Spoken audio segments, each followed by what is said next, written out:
So hello and welcome to the video, and in particular welcome to another of my highly popular and heavily watched videos about my channel. Oh wait, 1 second. Sorry, correction, one of my very unpopular and rarely watched videos about my channel.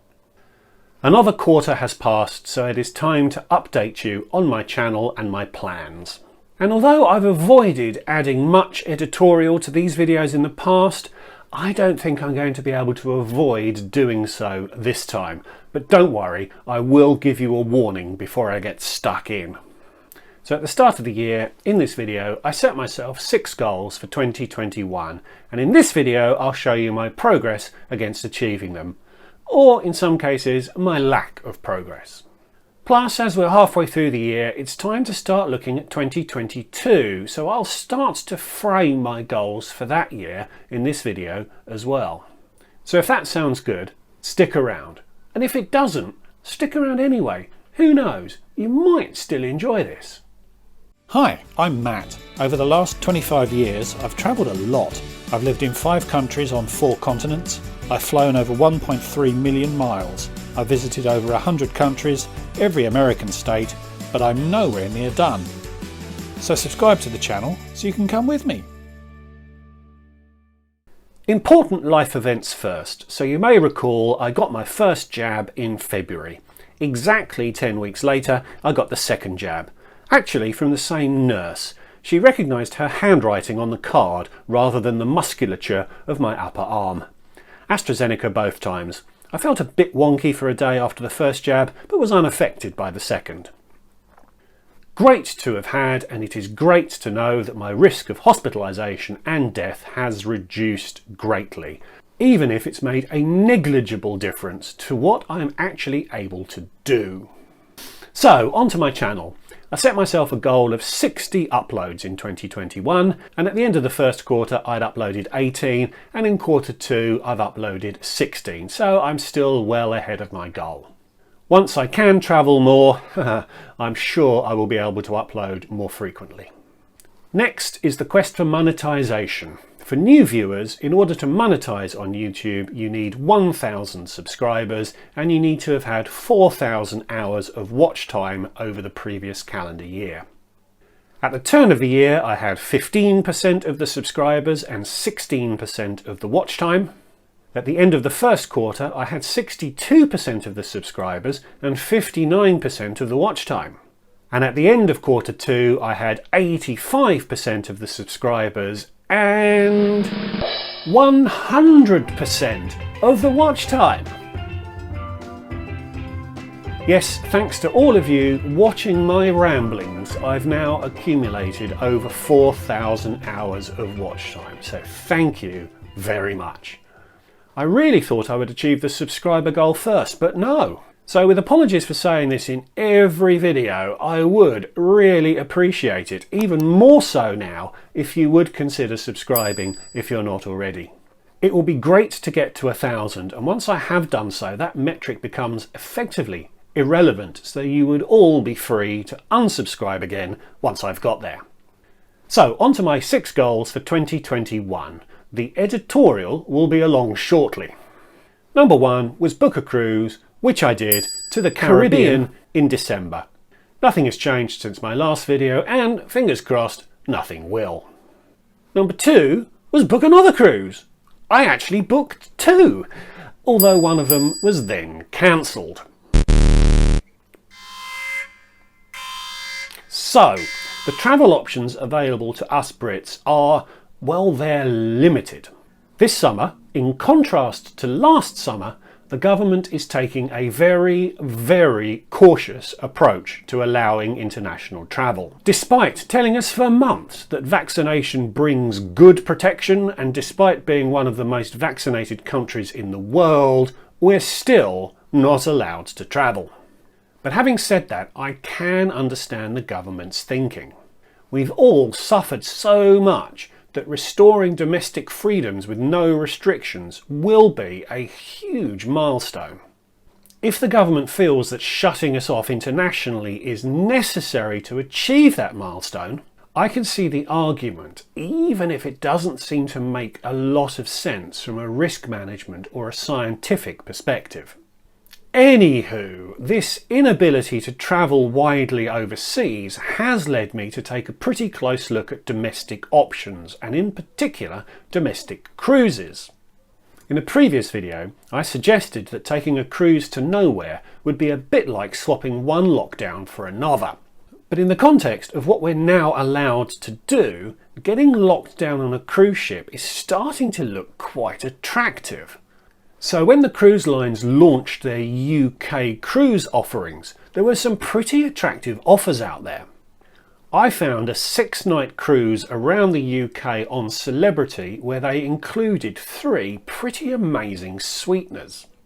The price of just over £1,000 included a free upgrade to their concierge class, no single supplement was added, and they threw in free parking at the port in Southampton. Then, for another £150, I got an upgraded beverage package and over £200 to spend on board and on excursions. I'm still not certain that that's what Celebrity thought they were offering, but I'll certainly take it. I was so enthused by finding that cruise that when I found another good offer from MSC Cruises, I booked that one as well. But MSC cancelled that reservation 10 days after I made it and 10 days before I was due to sail. Which annoyed me greatly. Indeed, out of all of the cancellations I've experienced over the last 18 months, this one I think was the worst. They cancelled me by email, in which they said, like all of the UK, we had fully expected that most restrictions would be removed from 21 June onwards, and so were ready to host more than 1,000 guests.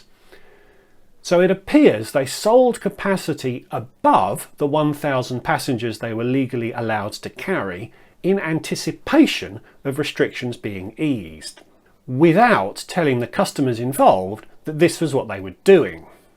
So when the restrictions weren't eased, they had to cancel a stack of recent bookings, including mine. But despite what they wrote, I don't believe that all of the UK did expect restrictions to be lifted. So selling space speculatively was a significant and greedy risk that has ended up irritating a lot of people. Overall, their cancellation email was oddly worded. My intuition tells me it was very carefully crafted to conceal as much as it revealed. If I was running a company that had had 0 revenues for over a year and circumstances forced me to cancel a stack of the first bookings I'd taken after reopening, would I cancel the most recent bookings, which would be the right thing to do, or would I cancel the bookings from people that had paid the least? That would be unfair, but it would end up maximising the revenues I ended up banking. My booking was probably in both camps, as I booked quite late and paid very little. But the wording of their email makes me very suspicious that they've just cancelled their cheapest bookings. I emailed their press office to get some more information for this video, but they didn't respond. Which is probably not a surprise, as they probably didn't like the questions I was asking. I don't want to have to put MSC on the naughty step with Norwegian Cruises, not least because I'm starting to run out of cruise line options. But from what I've experienced, MSC is certainly now on a warning. Right, objective number 3, and it's time for some more editorial. It's a trip to Australia, which is not going to happen. At the start of the pandemic, countries broke into 2 camps. Those who developed strategies to tolerate the virus and those that developed strategies to eliminate it. Both groups had lockdown to some degree, both needed restrictions on personal freedoms to some degree, and both imposed restrictions on international travel to varying degrees. But those that strived to eliminate the virus were wrong. The virus has become an endemic disease, and the human race has only ever eliminated one endemic disease in the past, which was smallpox, and that took decades. Even the bubonic plague is still circulating, although that can be cured very easily these days with antibiotics. So unless Australia and the other countries pursuing an elimination strategy lock themselves off from the rest of the world for eternity, their strategy will fail. The sooner they realise that and change course, the better, in my view. What makes it worse is that countries that have chosen to tolerate the virus, like the UK and the USA, have a huge incentive to get everyone vaccinated. Countries which have isolated themselves have not had that imperative. And the result that you can clearly see in Australia is a far lower vaccine take-up and far higher vaccine hesitancy.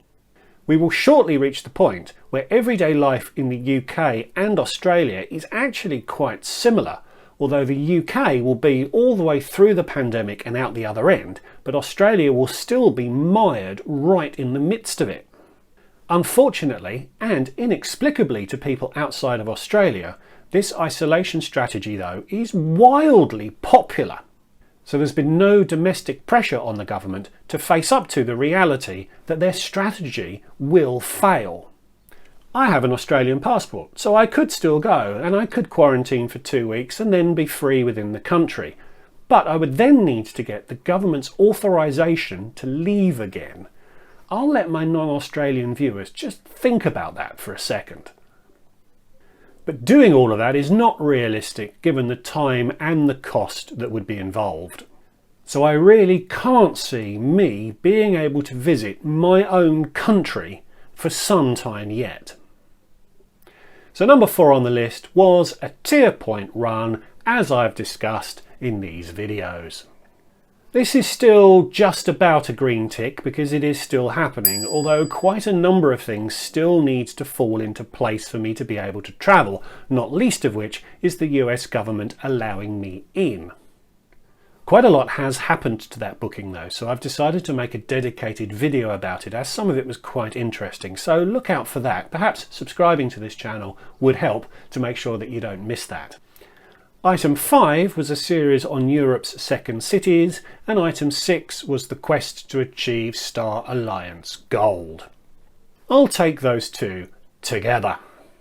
I could certainly travel to green list countries such as Malta or Iceland, but there'd still be quite heavy costs associated with testing, and you would run the risk that the government changed its mind while you were away, something that happened to several 100,000 people in Portugal a couple of weeks ago. But I'm not that excited about visiting those places, and I don't want to travel just for the sake of it, because I think the content I'd create wouldn't be that good. Travelling to amber list countries isn't illegal, despite what many media outlets would like you to believe. It's not recommended to travel to amber countries, although in addition to that amber rating, the Foreign Office does recommend against any but essential travel to many of those countries. That invalidates your travel insurance. Now, specialist insurance would still be available, but that is quite hard to find and it is quite expensive. So the bottom line is that I have made no progress towards goals 5 or 6, nor is any planned. That is really frustrating me, but we just all have to be patient. Which brings me to plans for 2022, which are still really difficult to solidify.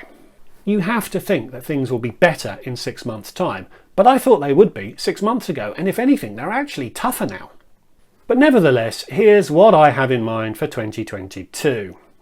I had a landmark birthday in January this year, at a time when we were very firmly locked down, so the highlight of my special day was a trip to the supermarket. I have a brilliant idea, even if I say so myself, of a way that I could catch up on this lost birthday next year. It does though require travel in Asia, so I'd say right now it's 50-50 at best that I'd be able to do it. Fingers crossed. Then in February, my Canadian mate Steve, say hi Steve. Hi Steve. Is going back to his hometown of Thunder Bay, Ontario for the Scotties Tournament of Hearts. This is the leading women's curling championship in Canada and is quite a big deal. So the opportunity to travel to Thunder Bay to see some world-class curling with my mates Steve and Kurt is too good to miss. and all being well, I'll book some interesting flights to get me there and back. So alongside those 2 goals, I'll pencil in another cruise and carry over the 2 goals I may not make much progress toward this year. So that's 5 out of 6 goals coming into view. Not going to add a trip to Australia to that list because based on what the government is currently saying, it may not even be possible to visit there before the end of 2022. So there you go, an update on me, the channel and my goals. Thanks for watching, thanks for getting me to that 4,000 hour milestone. Like, comment and subscribe, you know the drill. And I'll see you all again soon. Goodbye.